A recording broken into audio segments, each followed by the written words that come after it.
He's often said that celebrities could be among the most discontented individuals on the planet.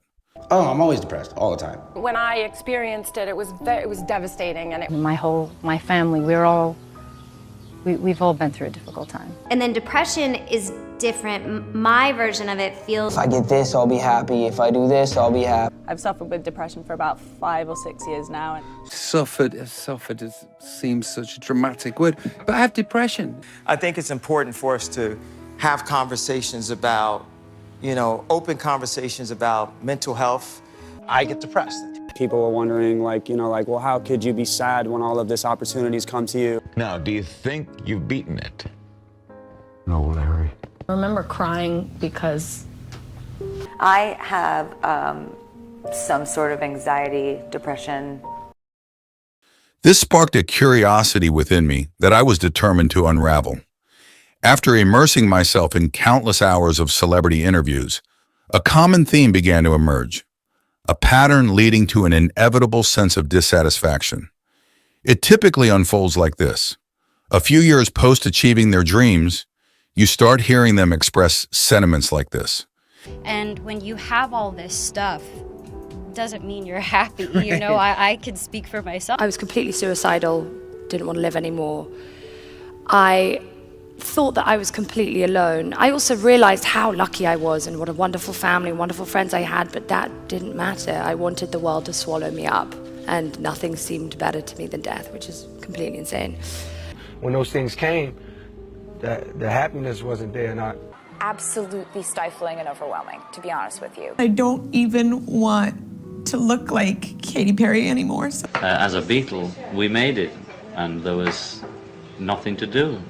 We had money, we had fame, and there was no joy. But I can recognize that if I don't act on it, it will become that way. They come to realize that the success they once craved doesn't quite bring the fulfillment they anticipated. And perhaps, like many, you might resonate with the sentiments expressed by these commenters. I'm sure their lives are just so rough and terrible, but somehow I don't have a hard time not feeling bad for them. I don't think many people would deny that many celebrities are miserable and many more are not happy. The difference between celebrities and most others is they have a certain amount of choice about it.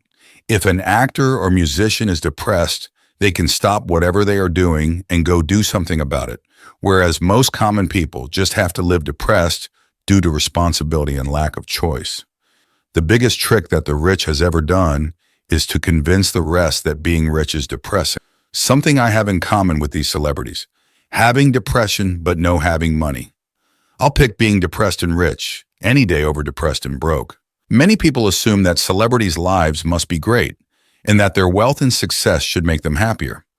Initially, I shared this belief until I heard numerous celebrities echoing sentiments like those of MGK and Kelly Clarkson. It probably would have meant to you, when the world's eyes came on you and people were wondering, well, how could you be sad when all of this opportunities come to you? And, really it's the fact that you're overstimulated, it's like you have so much of these things, but they really don't equal out to emotional support. They're just materials. They're fleeting. Yeah, they're fleeting. So, and then the following line is, I don't expect you to understand, because it's almost like, I think Jim Carrey said it, he was like, I wish everyone in the world could experience what it's like to be rich and famous just so you can realize that it means nothing. Yeah, coming from, if I was my poor kid self, would be like, well, try being poor. Hey, me too. I said the same thing, dude. No, me too, but I've been there. That's what I'm saying. I've been completely dirt poor, and I would have made that joke back then. However, it's not just about realizing that money and success don't bring happiness. It goes deeper than that, as you'll soon hear. Contrary to the belief that wealth would solve all their problems, these celebrities discovered something different. They found that, instead of increasing their happiness, money and success often exacerbated their unhappiness. But I feel like the way that I have money kind of took away a lot of my happiness. And I am the least happy I've ever been in my life. I'm the closest to not wanting to be alive as I've ever been. and I have every single thing on paper that I wanted. I had bought into the not uncommon notion that when I taste success, when I get over there, then I'll be happy. But the strangest thing happened. As the show got more successful, I got more depressed. Is that what I want for myself? Did I get too big? Because I like people. I like entertaining. And the higher up I go, for some reason, the less happy I am. I suffered with depression. When I was on top of the world, it became more and more and more depressed until it was like suicidal thoughts. Now, you might still be skeptical about this. I was too, until something clicked for me, revealing why money and success can actually diminish happiness. Think about that one thing you believe would make you happy if you could just attain it. It doesn't have to be wealth or fame. It could be anything. Personal growth, finding the right partner, starting a family, or even relocating to a new place. The crucial difference between us and these discontented celebrities is that they had the misfortune of attaining everything they ever desired. Once they reached their goals, they found themselves even more dissatisfied. Why? Because when they were merely dreaming of success, there was excitement and a glimmer of happiness in the pursuit. But upon achievement, that spark faded away. They not only lost the thrill of chasing their dreams, but also faced the harsh reality of trying to extract happiness from something finite. Take it from Tom Brady, who puts it succinctly. Why do I have 3 Super Bowl rings and still think there's something greater out there for me? Maybe a lot of people would say, hey man, this is what it is. I reached my goal, my dream, my life is...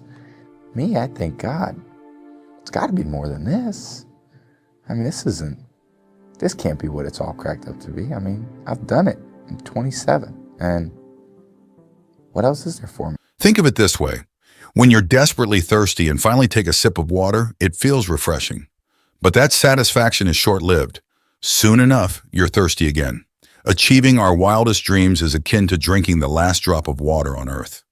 Temporary relief in a world of endless thirst. Once attained, these dreams inevitably leave us wanting more. As Tom Brady describes, they can't offer lasting fulfillment.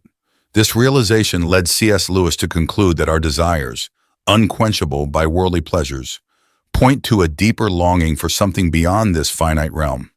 In essence, finite things weren't designed to satisfy us as if they were infinite. Only God is infinite, offering an eternal source of fulfillment. Jesus spoke of this, promising living water that never runs dry.